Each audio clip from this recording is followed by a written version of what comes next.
नमस्कार, daily update में आपका स्वागत है। मैं आपके साथ अंजलि चौहान। डेली अपडेट में देखेंगे आप वो खबरें जिनका है आपसे सरोकार। आइए नजर डालते हैं आज की ताजा तरीन खबरों पर। 125 कांग्रेस उम्मीदवारों की पहली लिस्ट जारी। 40% महिलाओं को टिकट। उन्नाव रेप पीड़िता की मां भी लड़ेगी चुनाव। कांग्रेस महासचिव प्रियंका गांधी ने यूपी में कांग्रेस के 125 उम्मीदवारों का ऐलान कर दिया है। पहली सूची में 40% महिलाओं को टिकट दिया गया। कोरोना केस में 27% की भारी उछाल। देश में 24 घंटों में 2,47,000 से ज्यादा आए केस। आपको बता दें 380 लोगों की मौत। देश में पिछले 24 घंटों में कोरोना वायरस के 2,47,417 नए केस सामने आए हैं। वहीं अब तक कोरोना के ओमिक्रॉन वेरिएंट के 5,488 मामले सामने आ चुके हैं। महाराष्ट्र में कोरोना का कहर। अब तक 200 से अधिक पुलिस के जवानों ने तोड़ा दम। महाराष्ट्र पुलिस के मुताबिक राज्य में 265 पुलिस के जवान कोरोना संक्रमित होकर अपनी जान गंवा चुके हैं। अकेले मुंबई में अब तक 126 पुलिस जवानों की मौत हो गई। यूपी बीजेपी में लगी इस्तीफों की झड़ी। 2 दिन में 7वां इस्तीफा। मुकेश वर्मा ने छोड़ी पार्टी। उत्तर प्रदेश में विधानसभा चुनाव से ठीक पहले बीजेपी पार्टी से नेताओं, मंत्रियों और विधायकों के इस्तीफे देने की झड़ी लगी है। अब इस फहरिस्त में शिकोहाबाद से विधायक मुकेश वर्मा का नाम शामिल हो गया। कांग्रेस नेता राहुल गांधी ने कहा, भाजपा ने अन्याय किया, वे न्याय का चेहरा बनेंगे। उत्तर प्रदेश विधानसभा चुनाव के लिए कांग्रेस ने उन्नाव रेप पीड़िता की मां को अपना उम्मीदवार बनाया है। इसके बाद कांग्रेस नेता राहुल गांधी ने एक बार फिर इस मामले को लेकर बीजेपी को घेरने की कोशिश की। भगवंत मान मेरे अजीज, मगर पंजाब में आपका सीएम फेस चुनेगी जनता। पंजाब में मुख्यमंत्री उम्मीदवार पर बोले अरविंद केजरीवाल। आपके राष्ट्रीय संयोजक और दिल्ली के मुख्यमंत्री अरविंद केजरीवाल ने कहा, भगवंत मान ने कहा कि जनता मुझे जो जिम्मेदारी देगी मैं वो जिम्मेदारी पूरी करूंगा। बंद कमरे में मुख्यमंत्री का चेहरा तय करने का सिलसिला बंद करना चाहिए। बच्चों के वैक्सीनेशन में भारत ने हासिल किया मील का पत्थर। 10 दिन में 3 करोड़ किशोरों को लगी वैक्सीन की पहली डोज। वहीं दिल्ली सरकार ने अपने अधिकारियों को राज्य के 20 स्कूलों में 15 से 18 साल के बच्चों के लिए अस्थायी वैक्सीनेशन सेंटर खोलने का निर्देश दिया है, जहां स्वास्थ्य क्लिनिक चल रहे हैं।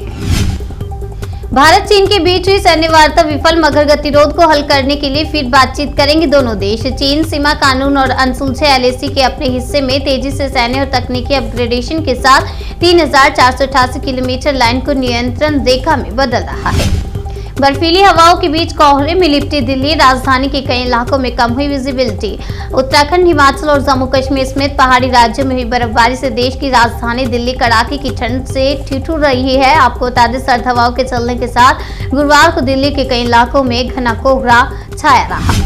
दिल्ली सरकार ने फिर कहा, नहीं लगेगा लॉकडाउन। स्वास्थ्य मंत्री सत्येंद्र जैन बोले, आज आ सकते हैं 27,000 से ज्यादा कोरोना केस। देश में कोरोना के मामले लगातार बढ़ते जा रहे हैं। भारत में कोरोना वायरस के 236 दिनों में सबसे अधिक 2,47,417 नए मामले सामने आए हैं, जिनमें ओमिक्रॉन के 5,488 मामले शामिल हैं। ऑनलाइन गेमिंग एक्ट लेकर आने की तैयारी कर रही है शिवराज सरकार। गृह मंत्री ने कहा, ड्राफ्ट बनकर है तैयार। फ्री फायर जैसे ऑनलाइन गेम की वजह से कई घटनाएं सामने आ चुकी हैं। बुधवार को भी राजधानी में 5वीं क्लास के छात्र सूर्यांश ने इस गेम के कारण फांसी लगाकर आत्महत्या कर ली। सूर्यांश फ्री फायर गेम खेलने का शौकीन था। अब धर्म सिंह सैनी ने दिया योगी कैबिनेट से इस्तीफा। मुलाकात के बाद अखिलेश यादव बोले, मेला होवे। योगी कैबिनेट से 3 दिनों में 3 मंत्रियों के इस्तीफे हुए हैं। आज धर्म सिंह सैनी ने इस्तीफा देने के बाद अखिलेश यादव से मुलाकात। इस्तीफे के बाद विधायक मुकेश वर्मा का बड़ा दावा। बोले, 100 एमएलए संपर्क में, बीजेपी को रोज लगेगा इंजेक्शन। शिकोहाबाद से विधायक मुकेश वर्मा ने आरोप लगाया है कि 5 साल की सरकार में दलित, पिछड़ों और अल्पसंख्यकों को तवज्जो नहीं दी गई। एस्ट्राजेनेका की बूस्टर डोज ओमिक्रॉन के खिलाफ उच्च एंटीबॉडी बनाने में प्रभावी। स्टडी में हुआ खुलासा।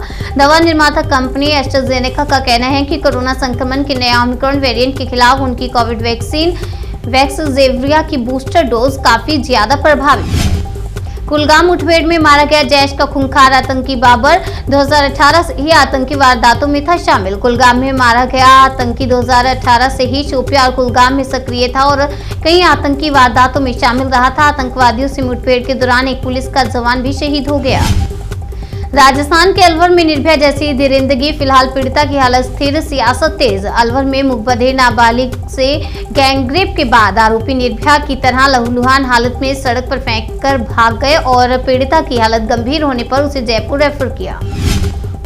योगी जहां से सांसद हैं वहां से लड़ने लायक नहीं रहे। अयोध्या से चुनाव लड़ने की खबर पर एसपी का तंज। समाजवादी पार्टी के नेता पवन पांडे ने सीएम योगी पर निशाना साधा है। उन्होंने कहा कि वो जो जहां से सांसद हैं वहां चुनाव लड़ने के लायक नहीं रहे, इसलिए यहां आ रहे हैं। डेली अपडेट में फिलहाल इतना ही। तब तक के लिए बने रहिए हमारे साथ और देखते रहिए जन सेतु जन से सरोकार।